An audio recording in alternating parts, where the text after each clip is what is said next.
O texto que vamos estudar hoje é o texto de ARC, Marcos capítulo 4, revista e corrigida. Isso. Obrigado.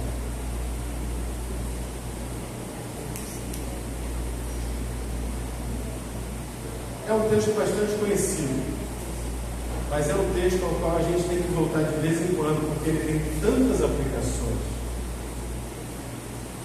Diz assim a palavra de Deus: e outra vez começou a ensinar, Jesus está ensinando, junto ao mar.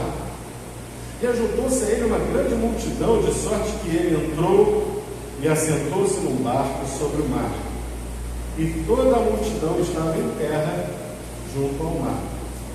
E ensinava-lhes muitas coisas por parábolas, e lhes dizia na sua doutrina: ouviram, eis que saiu o semeador a semear. E aconteceu que, semeando ele, uma parte da semente caiu junto ao caminho, e vieram as aves do céu e a comeram. E a outra caiu sobre pedregais, onde não havia muita terra, e nasceu logo, porque não tinha terra profunda. Mas, saindo o sol, queimou-se, e porque não tinha raiz, secou-se. E outra caiu entre espinhos, e crescendo os espinhos a sufocaram, e não deu fruto.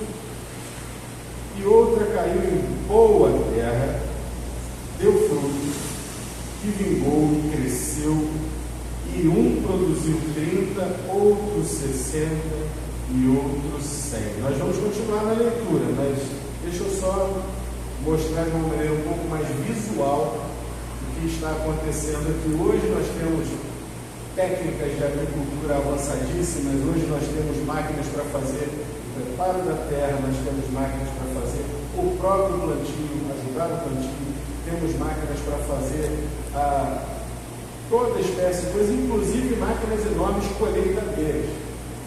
Mas nesse tempo, o que se tinha era a força humana, a força dos animais para puxar o arado, e a força humana para elaborar tudo aquilo, para regar, para plantar, para arar.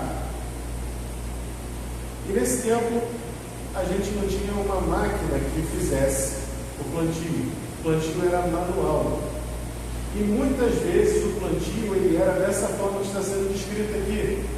Não é que o homem arasse a terra e fosse colocando certinho nos buracos, não. O semeador lançava a semente e depois cobria. E ao lançar a semente, uma parte da semente realmente caía junto ao caminho. E aquela parte não ia produzir nada. Outra parte ia cair numa parte da terra que não havia sido arada, que estava ali com pedras. Os irmãos estão entendendo? Ele vai lançando a semente, e onde a semente cair, haverá um resultado ou não, a depender do lugar onde essa semente cair. Ainda hoje, se você não tiver o cuidado devido com a semente que você vai plantar, você não vai ter resultado, você não vai conseguir plantar e obter um resultado daquela semente. Lá em casa eu tenho um exemplo engraçadíssimo disso. Lá em casa, no mesmo dia, eu plantei semente de pimenta biquinho num vaso e plantei lá na terrinha que eu tenho também, e não estava no vaso. Plantei as mesmas sementes de pimenta biquinho. As que estão no vasinho cresceram e estão dando pimenta. As que estão na terra, onde tem outras coisas, aquela não cresceu muito e não me deu uma pimenta até hoje. Por quê? Porque o tipo de terra, eu não sou agricultor, eu não entendo o riscado, eu tento. Mas, assim, aquilo que tinha que dar, deu na terra apropriada, na terra que estava no vazio. A outra terra dá muita coisa. A outra terra onde eu tenho lá, ela dá ora para nós, ela dá coentro bravo, ela dá hortelã, e ela está dando também no momento aquele negócio da folha grande, manjericão da folha grande, e tem um tomateiro lá, aquele tomate pequenininho. Tudo está produzindo naquela terra, menos a pimenta biquinho. Vocês estão entendendo? A pimenta, o erro não estava na semente, o erro estava na terra. A terra que é apropriada para essas outras culturas que eu tenho, não está apropriada para a semente da pimenta biquinho. Verso 9. Depois de acabar de contar essa história, e disse-lhes: quem tem ouvidos para ouvir, que ouça. E quando se achou só, os que estavam junto dele, com os 12, interrogaram-no acerca da parábola. Depois que a multidão se dispersou, ficam os 12 e mais alguns, tinha alguns discípulos ali que gravitavam em torno de Jesus, por exemplo, os 70, e esses perguntam sobre a parábola. E ele disse-lhes: a vós vos é dado saber os mistérios do reino de Deus, mas aos que estão de fora, todas essas coisas se dizem por parábolas, para que vendo não vejam e não percebam, e ouvindo ouçam e não entendam, para que não se convertam e lhes sejam perdoados os pecados. E disse-lhes: não percebeis esta parábola? Como, pois, entendereis todas as parábolas? O que semeia a palavra. Então a semente é boa, a semente não tem defeito, é a palavra de Deus. E os que estão junto ao caminho são aqueles em quem a palavra é semeada, mas tendo eles ao ouvido, vem logo Satanás e tira a palavra que foi semeada no coração deles. Da mesma sorte, os que recebem a semente sobre pedregais, que, ouvindo a palavra, logo com prazer a recebem, mas não têm raiz em si mesmos, antes são temporãos. Depois, sobrevindo tribulações ou perseguições por causa da palavra, logo se escandalizam. E outros são os que recebem a semente entre espinhos, os quais ouvem a palavra, mas os cuidados desse mundo e os enganos das riquezas e as ambições das outras coisas, entrando, sufocam a palavra e ela fica infrutífera. Curioso, né? A palavra de Deus, que não volta vazia, pode ficar infrutífera na vida de alguém. O Espírito Santo, o poderoso Espírito de Deus, pode ser apagado por um coração que não quer ouvir a sua voz. Não extingais o Espírito. E os que recebem a semente em boa terra são os que ouvem a palavra e a recebem e dão fruto, um a 30, outro a 60, outro a 100 por um. O Senhor fala conosco, nos alimenta, nos abençoa. Que o Senhor fale, que nós possamos ouvir atentamente a voz de Deus nessa manhã, no nome do Senhor Jesus, por quem oramos. Amém. Vejam, meus irmãos, como pode uma coisa dessa, uma boa semente. E é curioso que essas minhas graças de agricultura de apartamento, elas servem até como parábolas também. Eu vi na prática isso, uma mesma semente plantada num vaso e plantada na minha terrinha lá, tiveram resultados completamente diferentes. Eu esperava o contrário. Eu esperava que a terra desse semente e o vaso talvez desse alguma coisinha, mas foi exatamente o contrário. O vaso produziu praticamente, como diz aqui, 30 por 1, que eu já colhi lá pelo menos umas 30 pimentas biquinho. Na outra, que tem muito mais condições, até hoje não colhi nenhum.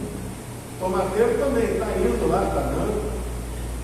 Mas veja, sempre que a gente estuda esse texto, esta parábola, muitas vezes na grande maioria das vezes, a gente pensa sobre a questão da salvação, porque a gente é treinado para essa coisa de evangelizar, do evangelismo.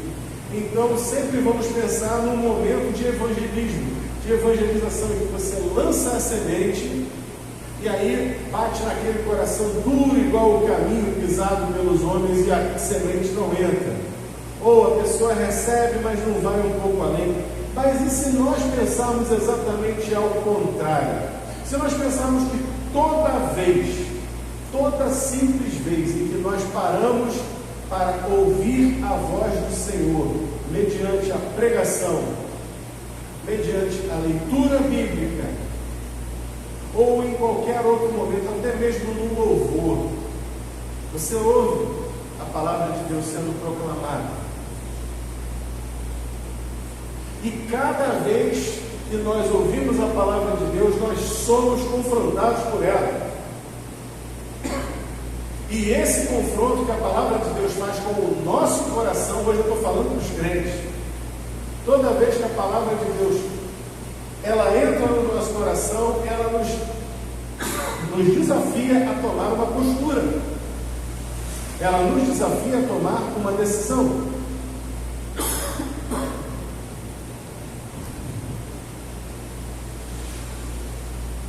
Perdão. Se a palavra de Deus, que é ampla, eficaz, poderosa, eterna, a palavra de Deus ela é eterna, a palavra de Deus ela é sem princípio e sem fim. Antes que o mundo existisse, Deus já era. E no final das contas, passará o céu e a terra, mas a minha palavra permanecerá para sempre, diz o Senhor. Essa é a semente que vem sendo plantada. E aí você recebe a palavra, você ouve a palavra e diz: tá bom, que palavra bonita, que palavra interessante, que palavra poderosa.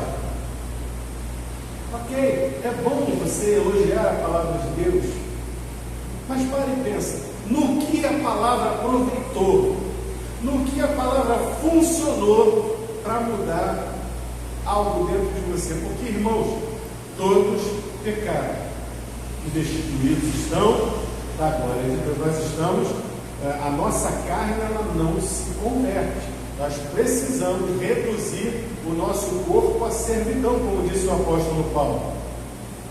O apóstolo Paulo ele vai dizer coisas duríssimas com relação à nossa vida cristã. Paulo, por exemplo, vai dizer: tem gente aí nessa igreja que está se misturando com prostitutas. Como, pois, eu posso misturar? Vocês não sabem que o corpo de vocês é do Senhor? Vocês não sabem que vocês são o corpo de Cristo? Como é que eu vou misturar o corpo de Cristo com uma prostituta, me unindo a ela? Isso não pode acontecer. Isso é uma coisa prática. Quando ele fala duas irmãs chamadas Evódia e Síntique, que estava tendo uma discussão, uma desinteligência ali entre elas, ele vai escrever para elas de uma maneira bem clara: rogo a Evódia e Síntique que sintam o mesmo no Senhor. Voltem-se para o Senhor, para que vocês tenham uma mesma noção, uma mesma dimensão de que vocês pertencem ao Senhor e que precisam estar em consonância e não em briga. A Bíblia vai falar também que a gente tem que fazer as coisas, tudo que nós fizemos, está lá em Filipenses, capítulo 2, versículo 3, nada façais por contenda ou por vanglória. Não é para fazer nada por briga ou por vanglória, querendo aparecer. Conselhos práticos. Aí se a palavra diz para você: nada façais por contenda ou por vanglória, você está efetivamente querendo aparecer em alguma situação, ou levando uma situação que você está fustigando o outro, brigando com o outro, perturbando o outro, e a palavra diz para você: nada façais por contenda ou por vanglória, e você lê a palavra, e a palavra diz aquilo, e aquilo fecha na tua cabeça, no teu coração. Se você não estudar e não meditar na palavra, o resultado vai ser igual a zero. Nós temos que ler a palavra, nós temos que meditar a palavra, nós temos que aplicar a palavra na nossa vida. Ela precisa ser apreendida, mais até do que aprendida. A gente tem que aprender e apreender. Quantos estão entendendo? Temos que nos permitir, aliás, que nos obrigar a estar debaixo da palavra de Deus. Coisas práticas, senão incorremos no risco de ser um tipo de terras como esse aqui, um tipo duro de terra, que prefere continuar brigando, discutindo, agredindo, perturbando. Não, mas eu sou do Senhor. Se você usa a palavra Senhor, necessariamente isso faz de você um servo, um escravo. E ai do servo que não faz a vontade do seu Senhor. Então, antes de usar o nome do Senhor ou a palavra Senhor para indicar o Senhor Deus,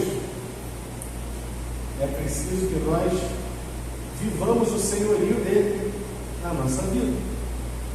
Quando a palavra entra, ela tem que entrar, penetrar, ela tem que encontrar em mim e em você uma boa terra. Às vezes a gente está insistindo no caminho do erro. Vem o louvor e você ouve aquele louvor e você diz, realmente. Depois vem a pregação e a pregação vai em consonância com aquilo que a palavra falou com você e você fica, de novo o mesmo assunto. Que coincidência! Você não quer aceitar que é para você ter lá no seu coração, algo que precisa ser mexido, que aquela palavra está falando contigo. E o Espírito Santo fala com você, às vezes até por intermédio de um sonho. Eu tive um sonho muito louco um dia desse aí, acho que já contei para os irmãos. Sonhei que aquele tipo de coisa que na vida real não vai acontecer. Até porque nos sonhos a nossa mente divaga.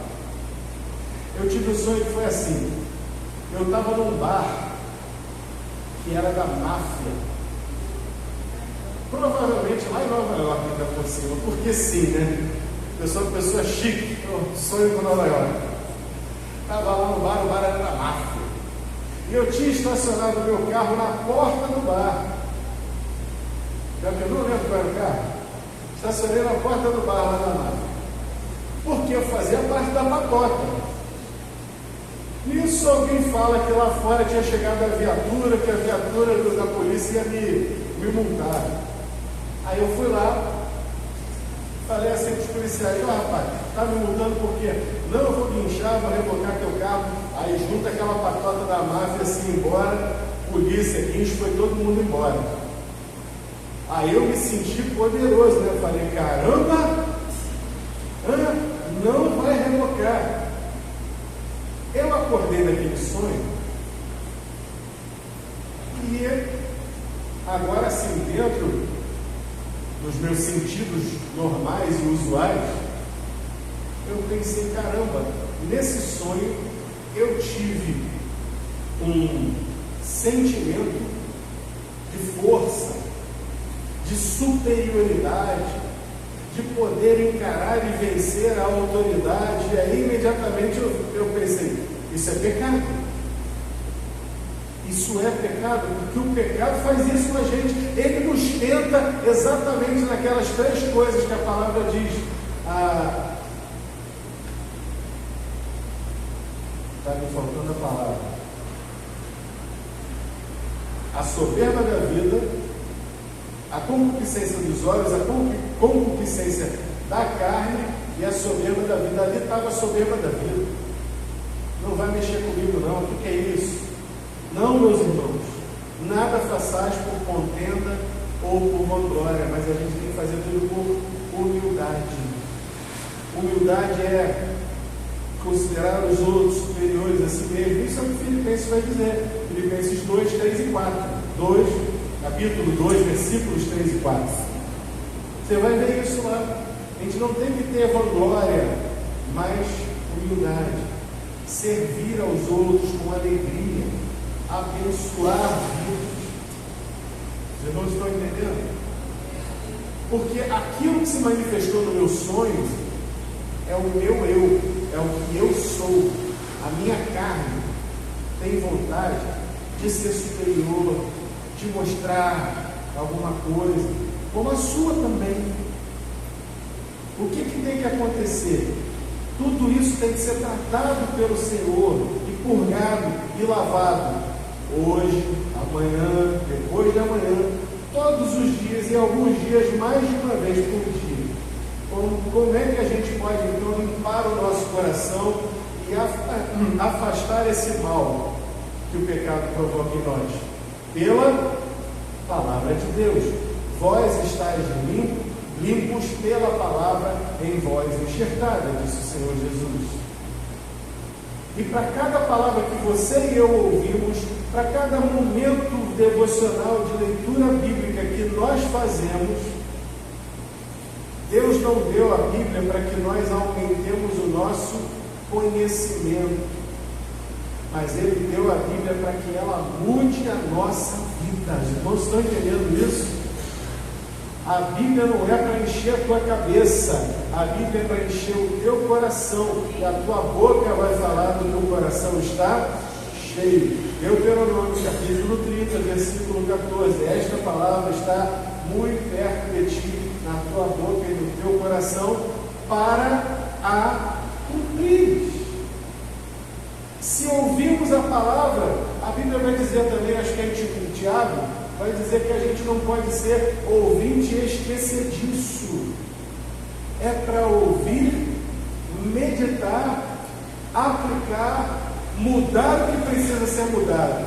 Hoje, daqui a pouco, mais tarde, de noite, nos sonhos, amanhã e todos os dias da nossa vida. A palavra, ela precisa penetrar. Nós precisamos ser boa terra para a palavra de Deus e não escolher pedacinhos da palavra de Deus que a gente quer que entre. Opa, prosperidade, vem. Opa, paz na família, vem. Paz na minha alma, vem. Deixar o pecado, não, mas espera aí, não é tão pecado assim. Aí pega um pecadinho no colo, neném, ninguém vai te fazer mal não, estou aqui para tomar conta de você. O pecadinho de estimação não faz isso não. Quando a luz entra, ela entra para apagar as trevas, apagar a escuridão, mudar o que precisa ser mudado. Aqui estão 4 tipos de terra. A palavra é a mesma, ela foi realmente uma boa semente ali colocada, mas tem aqueles que têm um coração que parece um caminho. Quem já fez trilha aqui sabe como é que funciona. Às vezes a trilha é um negócio apertadinho assim, fininho, e do lado tem um mato alto, do outro lado outro mato alto, mas ali na trilha, que já foi muito pisada, ali não cresce nada. Ali aquela trilha, ela é limpa, justamente de tanto que já se pisou nela. Uma semente ali não vai brotar absolutamente nada. Tem gente que tem um coração assim, tem gente que, sendo não crente, tem um coração assim e não deixa a palavra entrar. Mas tem gente que frequenta a igreja, tem gente que senta no banco da igreja todo domingo, tem gente que assiste televisão lá, está vendo lá os pastores na televisão, está ouvindo louvor, mas quando a palavra confronta, é igualzinho ao incrédulo. Porque se não deixa a palavra entrar e mudar, meu filho, o coração é duro como a terra junto ao caminho. É preciso humildade diante de Deus. É preciso arar a terra no coração e dizer: Senhor, olha, realmente eu tenho reservado esse quartinho escuro aqui na minha alma, e ali eu não tenho deixado a tua luz entrar. Eu quero te pedir perdão por isso. Eu quero abrir essa porta e deixar que o Senhor faça o que só o Senhor pode fazer. Me perdoa pelo meu pecado e, por favor, faça a limpeza que o Senhor pode fazer. Vamos arar essa terra dura do coração. Não esconda nada do Senhor.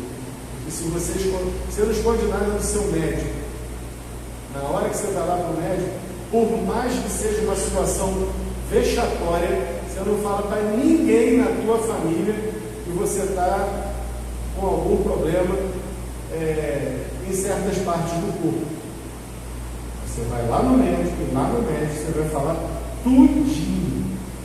Você vai dizer quando começou, como começou, o que você sente. Vai deixar o médico te fazer exames vexatórios. Vai ou não vai? Vai. Porque é uma questão de saúde. Se na saúde física nós fazemos isso, por que não nos apresentarmos ao Senhor para fazer a cura muito mais importante que a saúde física, a cura da nossa alma, a cura do nosso espírito, a cura de coisas que nós relutamos em entregar, em mostrar para Deus. Você pode mostrar tudo. Deus é o médico dos médicos. Deixa esse coração duro. Vamos ralar essa terra. Vamos transformar essa terra dura numa terra arada e própria para o Senhor fazer o que Ele precisa fazer na tua vida. Aliás, Ele precisa não, você precisa que Ele faça. Eu preciso que Ele faça nas nossas vidas. Outro tipo de terra é a terra do pedregal. Ouvindo, com prazer recebemos uma terra com pedras. Quando nós viemos para esse apartamento, eu imagino que alguém que morou lá no passado, esse quadradinho de terra que eu tenho ali, ele tem, quando eu cavei toda aquela terra, dentro dela tinha aquelas bolinhas de argila. Sabe como é que é a bola de argila para jardinagem? Geralmente se faz uma jardinagem bacana e bota aquelas pedras de argila cobrindo assim em cima, para não crescer mato ou qualquer coisa assim. A terra dentro dela estava cheia daquelas argilas. Eu tive que cavar aquela terra todinha e ir tirando pedra por pedra, por pedra, por pedra. Tirei ali uns 3 quilos de pedra de argila de dentro daquela terra. Tive que colocar então um substrato, coloquei terra nova, molhei, preparei toda a terra para que ela então começasse a fazer o que ela hoje faz por mim, frutificar. Da mesma forma, meu irmão, às vezes a gente tem um coração para certas coisas na palavra de Deus, que a gente diz assim, é igual, quer ver? É igual aquelas coisas de fim de ano. Fim de ano chegando, ano que vem eu vou emagrecer. Quanta gente faz essa proposta, né? Não, agora vai. Esse ano não passa. Vou emagrecer. Vocês estão rindo de quê? Nenhum de vocês aí está com frio. Mas é porque todo ano isso aí. Todo ano é a mesma história. É a mesma história que recebe com alegria. Recebo com alegria o ano novo, cheio de boas intenções. Vou emagrecer. Esse ano eu vou voltar a estudar. Esse ano eu vou, vou entrar para a academia. Esse ano eu vou ler 20 livros. Não, vou baixar um pouco. Vou ler 12 livros esse ano, um por mês. Quando chega no fim do ano, começou o ano precisando perder 5 quilos, já ganhou mais 5. Aquilo que precisava fazer academia, porque estava com dor no ciático, agora já está praticamente bengala, porque não foi na academia. Dos 12 livros que você ia ler, não leu uma página.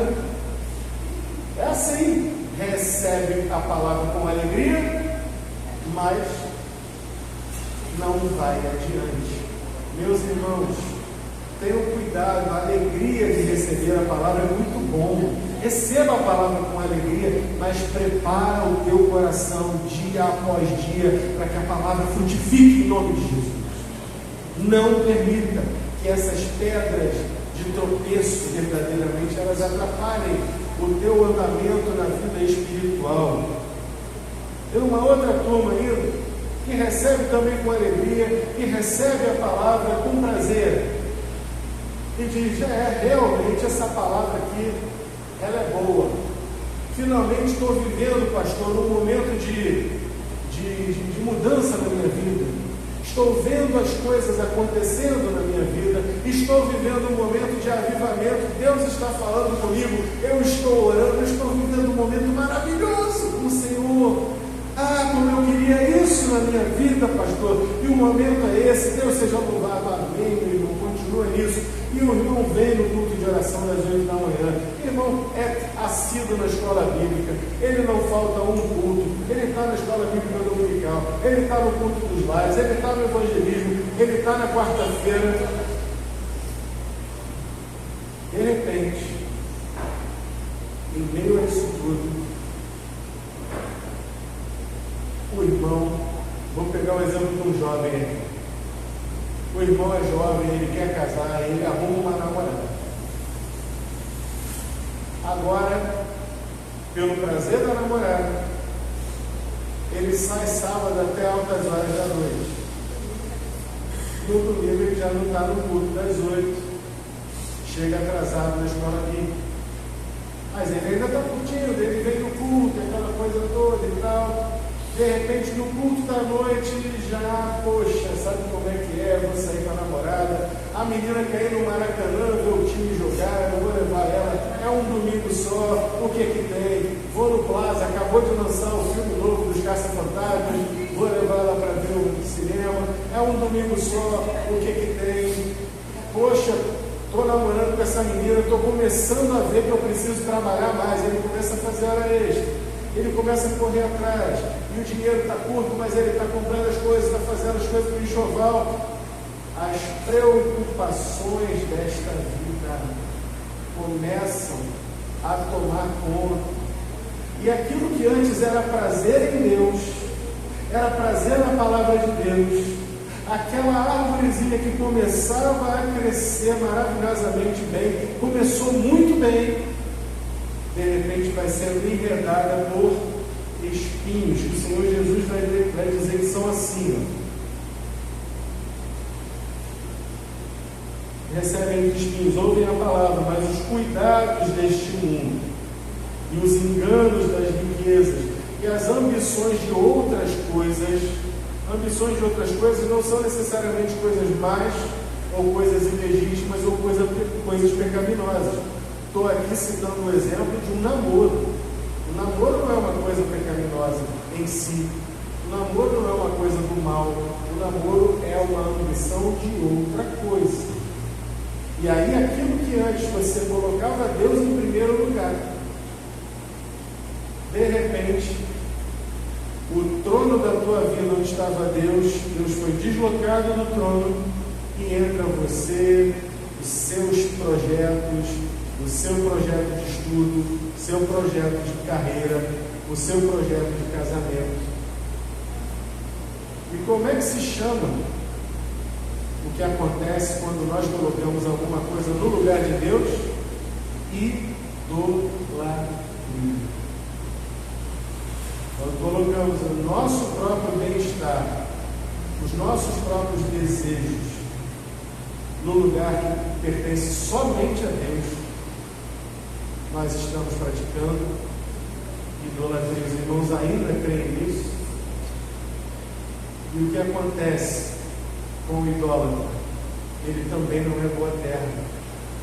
As coisas que ele tanto deseja, os sonhos que ele tanto tem lá no seu coração, começam a escurecer e a enredar a sua vida com Deus.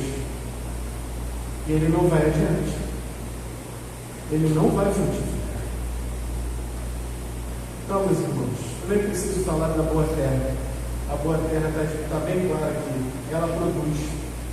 Ela dá fruto. Não vamos dar frutos por igual. Alguns vão dar 30 frutos.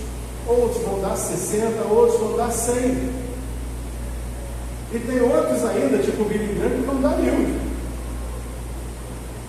Não importa o tanto quanto vai frutificar, desde que frutifique para o Senhor. Os irmãos creem nisso? Querem frutificar? Queremos frutificar para o Senhor? Eu digo amém. Amém. Queremos frutificar para o Senhor. Como então fazer para que possamos frutificar no Senhor? Primeiro, não endurecer o nosso coração. Quando a palavra de Deus disser de maneira bem clara, faça isso, não faça aquilo. O que a gente tem que fazer? Fazer isto e não aquilo.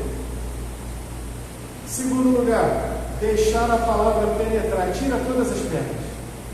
Tira todas as pedras. As pedras que o Senhor Jesus diz aqui, ele diz que ouvindo a palavra, com prazer a recebem, mas não tem raiz em si mesmos. Antes são temporãos, depois sobrevindo tribulação e perseguição, logo se afasta. Não troque Jesus por nada na tua vida. Não troque a palavra de Deus por nada na tua vida. Ah, mas o meu chefe está me perseguindo. E daí? O chefe é maior do que Deus. O chefe é maior do que o poder do Senhor na tua vida. Ah, mas eu estou tendo problemas ali. Então sai dali.